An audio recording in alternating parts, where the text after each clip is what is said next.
Today, with having the one and only Lydia Bastianich in the kitchen, we've been on a bit of an Italian adventure, so I figured I'd keep it going. This past winter, my husband Aaron and I took a trip to Italy, and obviously it is a true foodie heaven. We ate pretty much everything we saw, and it was wonderful. I loved it so, so much. And as a bit of a nod to all of the delicious food that we ate there, I am making spinach and ricotta crespelle, AKA little Italian crepes. Very tasty, very good. So the first thing I need to do is get to work on the crepe batter. So into a bowl, I need 2 eggs.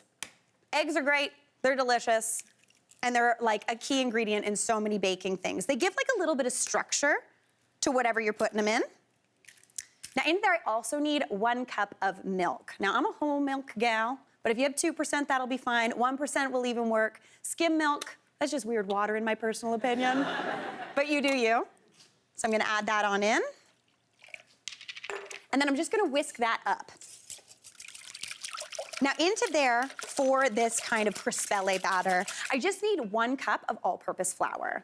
I usually, anytime I'm making any sort of like crepey crespelle situation, I always go with all-purpose flour and not whole wheat. Whole wheat sometimes absorbs a little bit funny on the liquid side of things, you know what I mean? So it just doesn't work well. But anytime I'm making a crespelle, I say it's 1 cup of a liquid and 1 cup of flour. Sometimes add a little bit more or less. This is kind of like the cooking of the baking world, if that makes any sense. Now I'm just seasoning that up with about ½ a teaspoon of salt. I'm gonna whisk that together. And then for a little bit of extra fat, I'm gonna add in a tablespoon of melted butter. That's just gonna give a little bit more richness into this and make it even more delicious. Now, if you wanted to, you could add a little bit of pepper into here if you're going for like a savory crespelle. But if you're looking for something sweet, just pop a little bit of sugar in here, maybe a bit of vanilla extract, and you've got like dessert crespelle, which is the one, if you're familiar with the French cousin crepes, you're probably more familiar with. But we're going savory because I love it so much. Basically, you are looking for a consistency of batter that kind of is like lightly whipped cream. Like you've whipped it just a bit, it's a little thick and gloopy. Now to cook these babies, typically I would set this aside for about an hour. You can make this up to a day in advance and that would be absolutely perfect, but we can just go ahead and cook right now. So I've got a pan here over about medium heat, and I'm just gonna brush it with a little bit of melted butter. That's just gonna make sure that this baby doesn't stick. And then to cook these little crespelle, I've got a 1/4 cup measure. I'm just gonna add that on into the pan. And then maybe a little bit more, let's see. Now you don't need a special pan or anything for this. All you need is a nonstick skillet and this expert technique. Oh no, I put too much butter in it. I put too much butter. Okay, that's okay. So this is gonna be a little thick boy, but that's okay. I'm not mad at it. I'm gonna just spread it out a little bit more. This is the only key, you gotta work fast. You know what, I'm gonna show you how this actually goes. Just 1 second. There you go, nailed it. No one saw that. So I've got that butter in there, and I'm just gonna add in that 1/4 cup of batter. And then quickly, you just wanna kind of shake that around just to spread it out into an even layer. Now, if it's not a perfect circle, it's gonna be absolutely fine. It's gonna taste the same and be delicious. Now, you wanna cook that for about a minute on the first side and then flip it over and let it go for about 30 seconds on the second side. And then you end up with these little babies that are right over here. Just little flat, crepey pancakes. They are so delicious and wonderful. But now we gotta get to work on the filling for these babies. So on my show, Mary Makes It Easy, which some people here work on, very exciting. I made crespelle with a delicious mushroom filling, which was absolutely wonderful. But for this, I wanted to do kind of a classic like ricotta and spinach situation. So I've got a pan with about a tablespoon of melted butter in there, and I'm gonna grate in 2 cloves of garlic. Now I wanna ask, what's my least favorite job in the kitchen? Chopping garlic, we know. So I always love mincing it on a rasp. It just makes quick work of it. My cutting board doesn't smell like garlic after, which is a dream, because I hate that, even though, to be honest, I don't do those dishes, my husband Aaron does.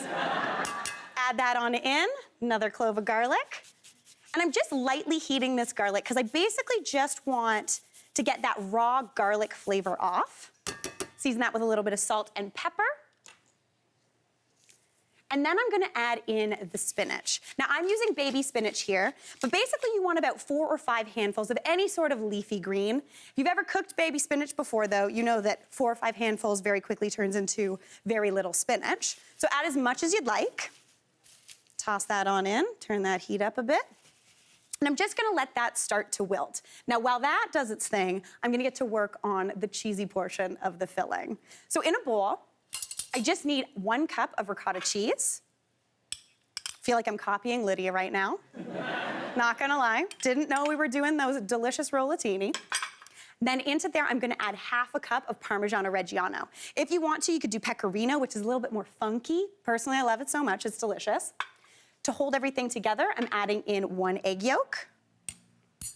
And then one of my absolute favorite store-bought hacks, some store-bought basil pesto. Just gonna add in about a tablespoon or 2 of that, just to give like garlicky, basil-y situation into there. And then my secret ingredient for anything creamy, freshly grated nutmeg. The dream. I always have one of these in my purse. To be honest, I've accidentally traveled over the border with this, and it is a nut, so I don't think I'm supposed to. So I'm sorry, customs agents. I didn't mean to. I'm just gonna grate a little bit of that on into there. Tap that off. Then I'm just gonna give that a whisk together.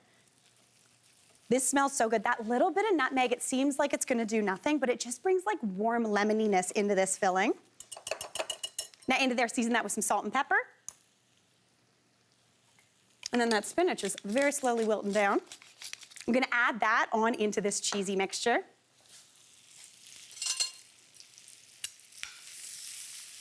I would wilt this down a little bit more normally, but we're going quick and as a bunny here. So add that on in. And then just give this a good mix together.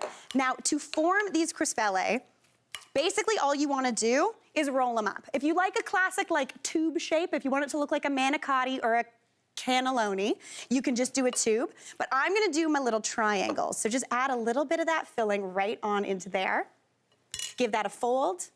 Fold it the second way, and then just pop this into a pan. You can use a baking sheet, that would work perfectly, but basically all I wanna do is fill these babies, then pop them into a 375-degree oven for 15 to 20 minutes, just until a little crispy.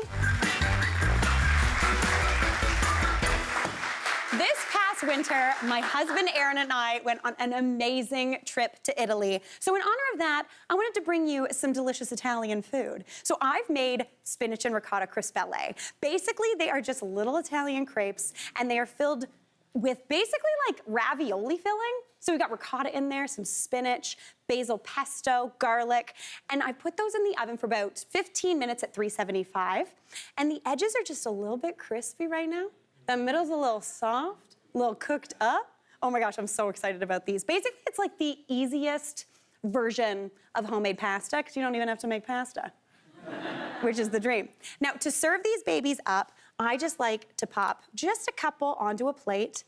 And if you have any leftovers, these with a fried egg on top the next day, absolutely delicious. So pop those down. Those crispy, frilly little edges are so beautiful. So much texture. And then on top of these, you can do any sort of sauce you want. If you want to do a cream sauce, because you're like going big, feel free. A little bit of brown butter with lemon in there would be great. But you can also just do some tomato sauce. So I've got some here that I've heated up.